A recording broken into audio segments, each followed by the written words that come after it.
Hey there, future teacher. Need to pass Subtest 3 of your CSET multiple subjects exam? Well, you found the right place. Hi there, my name's Elliot Zelinskis. I'm your fellow California credentialed teacher, and I've prepared for, and passed Subtest 3, and now it's my job to help make passing simple for you. That's why I created CSET Success. It's your all-in-one test prep program that's going to make passing simple, and this includes a study guide that's written in a non-fluff, bullet point style, so you learn only what's needed for your exam, as well as an online, timed, and full-length practice test made for those who need to conquer their test anxiety through taking a practice test again and again and again before test day. But what makes this truly unique is our AI essay writing workshop, and this is built for people who really struggle with writing, especially under pressure.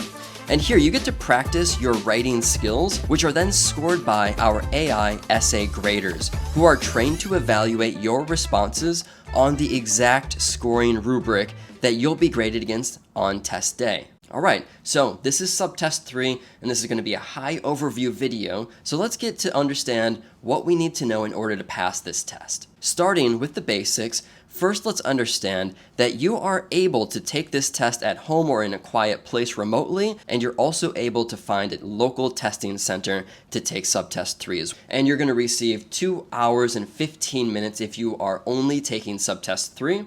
And if you're taking Subtest 1, 2, and 3 as a bundle or all together, you'll get a total of 5 hours.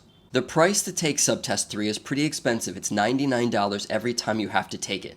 However, if you're going to take Subtest 1, 2, and 3 all in one sitting, the price is $247, which just emphasizes the fact that you really want to pass on your next try. The passing score is 220, and there are 2 types of questions that you'll receive on test day. The first one are the multiple choice questions, and these are scored electronically.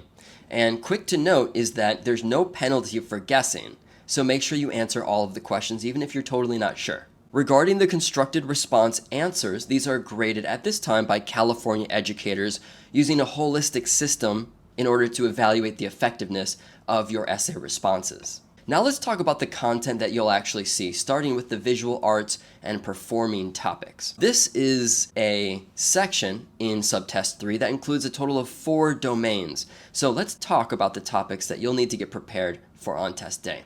Starting with dance, and this is where you'll be asked to demonstrate your understanding for the devices used in choreography, as well as the technical skills related to dance like kinesthetic awareness, spatial relationships, and rhythm.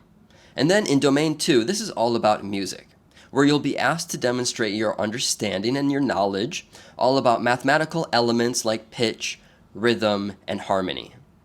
And then also, you're going to need to show that you understand the connections between music and cultural contexts.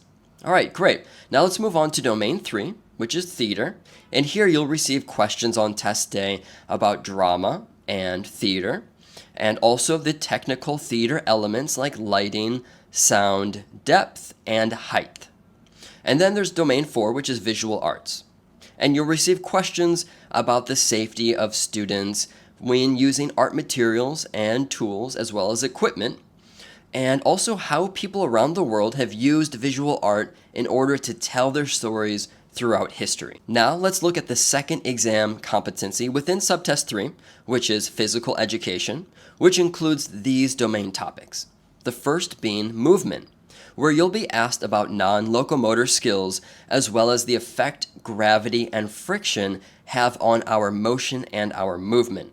Then we move on to health and physical fitness, where you will likely be asked to show your understanding of muscular strength and body composition. Great, now moving on to Domain 2, which is physical development. And here you'll likely receive questions about physical growth and development and how factors such as exercise and nutrition affect children's development, as well as how psychological skills, such as goal setting, promote lifelong participation in physical activity. And then in Domain 3, we start receiving questions about social development. And this includes aspects such as gender, race, culture, ability, and disability, as well as the significance of historical influences on games, sports, dance, and other physical activities too. Then we move on to the final domain in Subtest 3, which is all about human development. And this has 3 domains, the first one being relatively short, which is all about the cognitive development from birth through adolescence, where you can expect to receive questions about the different perspectives on intelligence. You can think here of Howard Gardner's concepts of multiple intelligences. And then we move on to domain 2, which is all about birth through adolescence. And this is split between 2 different topics of social development and physical development. And then we move on to domain 3, which builds from the second and is all about influences on development from birth through adolescence, where you'll be asked to demonstrate your understanding of socio-cultural factors, including family, race, and cultural perspective, as well as socio-economic factors like poverty and class. If that sounds like a lot, or you're not familiar with music, dance, physical education, theater, drama, make passing simple, click the link in the description below. Get full access to test prep that makes passing your Subtest 3, 2, and 1 of the CSET multiple subjects exam simple. Thanks so much for watching, and I'll see you in the next video.